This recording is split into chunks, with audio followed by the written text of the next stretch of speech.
I would like to welcome our first guest here, Congressman Mike Gallagher, if you would please come forward. Congressman Mike Gallagher represents Wisconsin's 8th District in the United States House of Representatives. He was first elected in 2016. Mike was born and raised in Green Bay. He was a captain in the Marine Corps, deploying twice to Iraq. He has experience as a counterintelligence, human intelligence officer and worked in the intelligence community, including tours at the National Counterterrorism Center and the Drug Enforcement Agency. After earning his bachelor's degree from Princeton University, Mike went on to earn a master's degree in security studies from Georgetown University, a second in strategic intelligence from National Intelligence University, and his PhD from the International Relations from Georgetown. Congressman Gallagher currently serves on the House Armed Services Committee, where he is also a ranking member on the Subcommittee on Military Personnel and Transportation and Infrastructure Committees.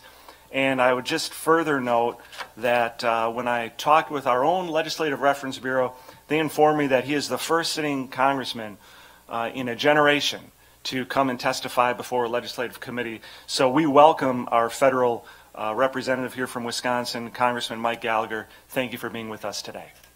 Well, thank you, Chairman Roth, for your leadership on this issue. Thank you for inviting me to testify. Thank you to all the distinguished members of the committee. It truly is an honor to be with you today on what is an issue that really is at the intersection of federal policy and state and local policy. And I'd like to try and tease out that connection in my time today, as well as invite an honest dialogue among us on how we can better position Wisconsin to win the competition for the future.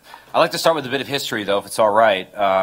Before World War II, during a dinner conversation in the Philippines, Milwaukee's very own General Douglas MacArthur engaged in a debate with his chief of staff as to whether America should suspend Congress and adopt dictatorship during wartime. And as much as, at times I think suspending Congress wouldn't be a bad idea when it gets pretty dysfunctional there, MacArthur defended democracy in this conversation, believing its unique advantage is that it allows people to think, to talk, to keep their minds free, open, and supple. The general explained, while the dictator state may plan a war, get everything worked out down to the last detail, launch the attack, and do pretty well at the beginning, eventually something goes wrong with the plan. Now, the regimented minds of the dictator command are not flexible enough to handle the quickly changed situation. Democracy, on the other hand, produces hundreds and thousands of flexible-minded, free-thinking leaders who will take advantage of the dictator's trouble and mistakes and think of a dozen ways to outthink and defend him. As long as democracy can withstand the initial onslaught, it will find ways of striking back, and eventually it will win. Though MacArthur often failed to live out these democratic ideals himself, the theory, what I would call the MacArthur curve, still stands. American crisis response tends to unfold along a U-curve. So we start slowly and inefficiently. We descend down the U. At some point, if we can withstand that initial onslaught long enough to activate all of the smart, free-thinking minds in our democracy, we start to turn it around, and then we have increased momentum, tempo, and confidence. We start to claw our way upwards toward victory. So think about this as one of the quintessential stories that Americans tell themselves about our national genius, right? This is the story of America as the arsenal of democracy, or freedom's forge, the story that allowed us to win World War II by really harnessing the industrial capacity in America. Yet, I believe the last 2 years with the coronavirus pandemic have revealed a very difficult truth, which is that this story is a fantasy. The MacArthur curve is now fundamentally broken. You see, for 2 decades, both political parties pursued a geopolitical strategy that was aimed at integrating China into the global economy. And the idea was that if you do that, it would moderate their behavior politically and transform them into what many called a responsible stakeholder, someone that sort of obeyed the international rules of the road that America defined. This strategy failed, utterly failed. As China grew richer, the Chinese Communist Party grew more repressive internally and more aggressive externally. Meanwhile, in America, we became addicted to cheap Chinese goods, cheap Chinese debt. And we now find ourselves dangerously dependent on China for the supply of critical goods. This created a crazy situation in which Chinese Communist Party officials threatened in March 2020, at the beginning of the pandemic, they threatened to cut off the supply of life-saving drugs to the United States, thereby dooming our country to, quote, sink into the hell of a novel coronavirus epidemic, unquote. Consider the current supply chain catastrophe we're dealing with, which is only going to get worse as China's energy crisis gets worse. The situation is simply unsustainable. A great nation such as ours can't remain dangerously dependent and held hostage by our greatest adversary.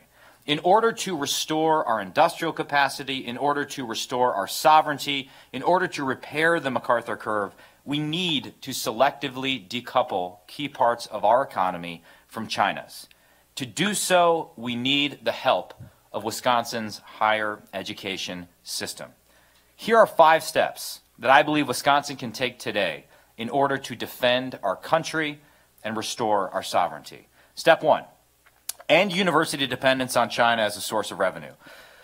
When the Chinese Communist Party really wants to kill a policy proposal, they recognize that they have a branding issue in the United States. And so rather than acting directly through their embassy, they'll mobilize proxies that often have a vested financial interest in a given outcome.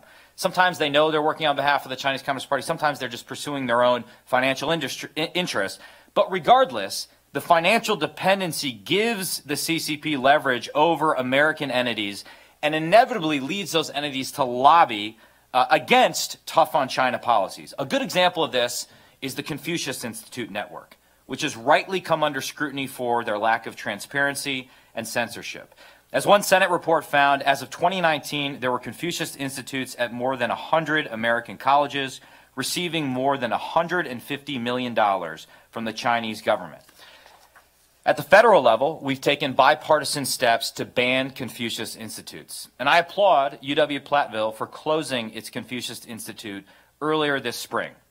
But some universities, University of Michigan, Tufts, are simply renaming their Confucius Institutes to get around federal restrictions and in order to get access to Chinese cash. Universities also receive communist cash through a wide range of vehicles, including gifts, contracts, and support for centers that they maintain in China. I believe we must prevent dark foreign money from corrupting our campuses.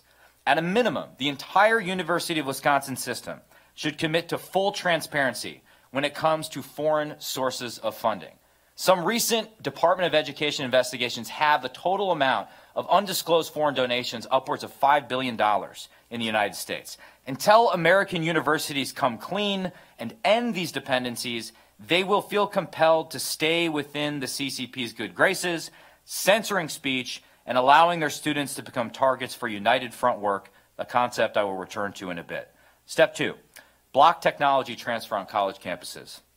As Australian expert Alex Josky has chronicled in his groundbreaking report, Picking Flowers, Making Honey, the CCP has a concerted strategy to send researchers abroad to steal technologies and then bring them back to China. The chairman referenced a few high-profile cases that we saw here in the United States. In response to Josky's report, I authored something called the PLA Visa Security Act, which would prohibit individuals employed or sponsored by any Chinese military institution from receiving F or J visas to study in the United States. 2 years ago, the Trump administration rightly and effectively implemented this policy via executive order. And notably, to give you a sense that there's bipartisan support here, the Biden administration has yet to revoke this executive order, though they have put some exceptions into it. Universities must recognize that this is not going away, and therefore they must not only comply with this order, but also exercise more ownership over who they allow to conduct sensitive, national security-related research on their campuses. They cannot assume that even individuals who receive visas to study in the United States are fully vetted. And there are a growing variety of official government blacklists related to China. There's the Commerce Department's entities list. There's the Defense Department's Chinese Communist military companies and military civil fusion contributor list. Leave it to DoD to come up with a very complex name. There's the Treasury Department's non-SDN civil military industrial complex companies list. Wisconsin should not allow anyone affiliated with the Chinese entities on these various blacklists to conduct research at their universities. Public universities must also end collaborative research in China or with Chinese research institutions, because of Chinese law, which means that any technology or research conducted in China or with Chinese entities could at any time be used to advance the malign interests of the Chinese Communist Party. And those interests include retaining party control at all costs, undermining American leadership, and committing genocide. Which leads me to step 3, defund the communist genocide. Over the weekend, you may have seen there was a report from the Financial Times that China tested a nuclear-capable hypersonic glide vehicle that flew into low Earth orbit space before landing. These missiles are dangerous not only because they can go very fast, but because they can maneuver while going very fast, and therefore they undermine our early warning and our missile defense system here at home, meaning the Chinese could target ports, major American cities, and whatever else they want in a Taiwan scenario, for example. More troublingly, it apparently caught our intelligence community completely off guard. There was one source that said we have no idea how they did this. Well, the thing is we actually do, because we know that the Chinese hypersonic program has benefited from access to American semiconductor technology. We know this. It's a documented case. And this problem is indicative of a larger dynamic in the U.S.-China competition.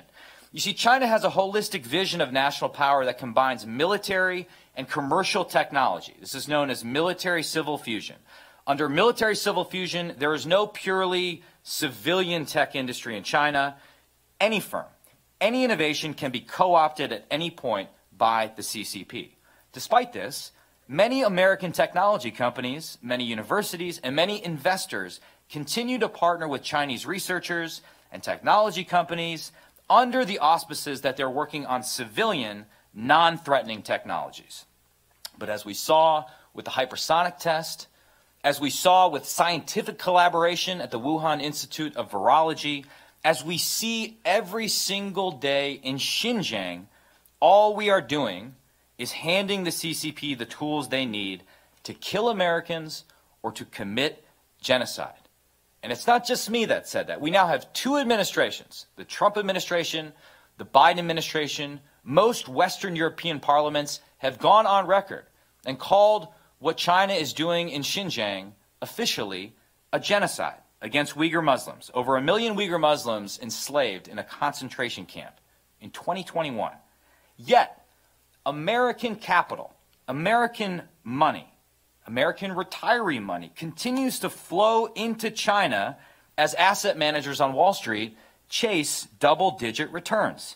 Consequently, the retirement security of millions of Americans is connected to the profits of Chinese companies that are complicit in genocide, in the profits of Chinese companies that are building things designed to kill Americans in a future war. It's hard to imagine a more perverse situation as this. Universities need to know about this because the only way to stop this insanity, in my opinion, is to prohibit American university endowments and to prohibit state and local pension funds from investing in Chinese companies or in indices like MSCI that have been corrupted by the Chinese Communist Party. I will be introducing federal legislation to this effect. I will work tirelessly to get it passed into law, and I encourage my state colleagues to do the same. Tax-exempt American entities, as well as those that receive money from the U.S. federal government, should not be profiting off genocide. Hard stop. Those who manage university endowments and state pension funds also have a basic fiduciary responsibility to their investors to stop pouring their retirement money into China. As the recent failed IPOs of Ant Financial and Didi demonstrate, the CCP can systematically destroy any firm it desires at any time. They have secret cadres that are loyal to the Chinese Communist Party that they're embedding into these companies. No prudent man would invest in this opaque environment. No prudent man would invest in genocide, and no American would invest in weapons for our greatest enemy. Step 4. Win the technological fight for the future. The previous 3 steps I outlined could be considered defensive in nature. They seek to slow down China in an economic competition by limiting the transfer of money, technology, and funding to our adversaries. But as any Chicago Bears fan will tell you, defense will only go so far. You need an offense. Federal research and development funding has declined from approximately 12% of the federal budget in the early 1960s to approximately 3% today, or from 2% of GDP at the height of the Cold War to 0.7% of GDP today. We have bills in Congress we're trying to pass at the federal level to fix this decline, such as the Endless Frontiers Act, which would invest $100 billion over 10 years in strategic technology sectors critical to U.S.-China competition, such as AI, robotics, quantum computing, and biotechnology. Within something called the U.S. Innovation and Competition Act, we would fund the CHIPS Act to the tune of $52 billion, which would create incentives for the domestic manufacturing of semiconductors. If we pass this bill, these bills, and I'm hopeful that we are able to get sort of past the current partisan mess in Congress and do that, the University of Wisconsin system is very well positioned to become a world-leading regional technology hub. And Wisconsin should seek to become a semiconductor superpower, given how important chips are to geopolitical competition. But it won't happen if our K-12 system can't, and our higher education system can't produce workers, and it certainly won't happen if our higher education system cannot guarantee that federal government dollars aren't flowing to Chinese spies or Chinese technology that's going to be used against us. If we step up, if we proactively take measures that give confidence to the idea that we can safeguard federal funds, I believe the UW system will be in an incredible position to lead when it comes to the technologies of the future. Step 5, and finally, cultivate more cannons. I'll get back to what that means. The Chinese Communist Party primary tool of influence is called United Front Work. You're going to probably hear more about that from Peter Mattis, who's a true expert, and some others you're going to talk to later today. But United Front Work basically is methods to influence overseas Chinese communities, foreign governments, and other actors to get them to take actions or adopt positions supportive of Beijing's preferred policies. So Confucius Institutes are an example of United Front Work. There's more aggressive examples such as outright bribery or extortion, economic coercion. General Secretary Xi Jinping has singled out United Front Work as a, quote, magic weapon to promote the great rejuvenation of the Chinese nation. But in my estimation, our defense and intelligence communities have a poor understanding of United Front Work. You see, during the old Cold War, we dedicated a significant amount of national resources to developing Russian linguists and experts on the Soviet Union and on Soviet satellite countries. In fact, I would argue that Wisconsin won the Cold War because Milwaukee produced George Kennan, whose passion for history, whose facility with the Russian language and with the English language produced a unique understanding of Kremlin behavior and an ability to write about it well, in a way that woke up the entire federal government at the time. Today, our universities need to do the same.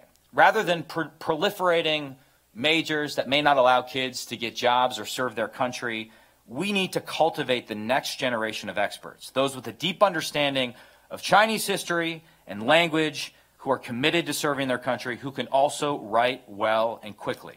We also lack deep expertise when it comes to key allies and partners like India, the Philippines, Vietnam, Indonesia. In key functional areas, especially cyberspace, we are falling far behind. Nationwide, there are almost 500,000 jobs open that are seeking cybersecurity skills. The public sector alone has 36,000 open cyber jobs. So if you want to help Wisconsin students get a good-paying job and serve their country at the same time, then the UW system should set a goal of leading the nation when it comes to student participation in programs like the Federal Cyber Corps Scholarship for Service program, which supports students who are studying cyber who then go on to serve in a public sector cyber job. I'll conclude by returning to that bit of history involving General Douglas MacArthur. A few years later, during a particular tense moment during the Korean War, MacArthur told the Senate that it was wrong to believe that war can be applied in a piecemeal way, that you can make half war, not whole war.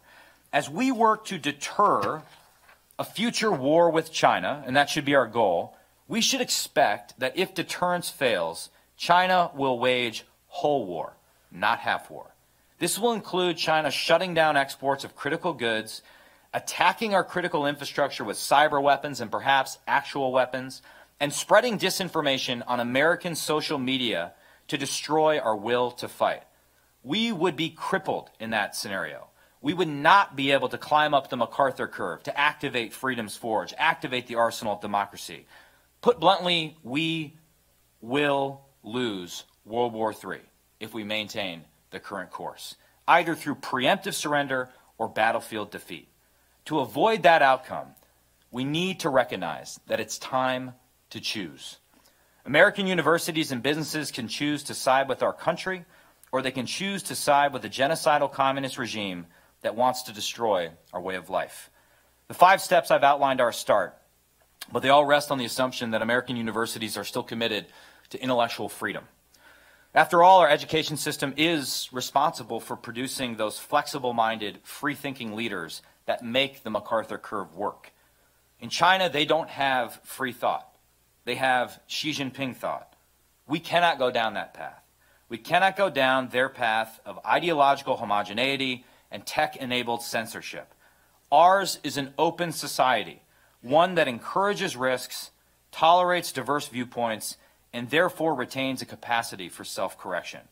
As MacArthur said in that dinner debate, it costs money and at times does look inefficient, but in the final analysis, democracy, as we have known it in the United States, is the best form of government that man has ever evolved.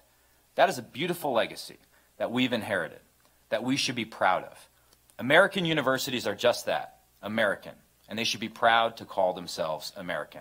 And with that, I look forward to your questions. Well,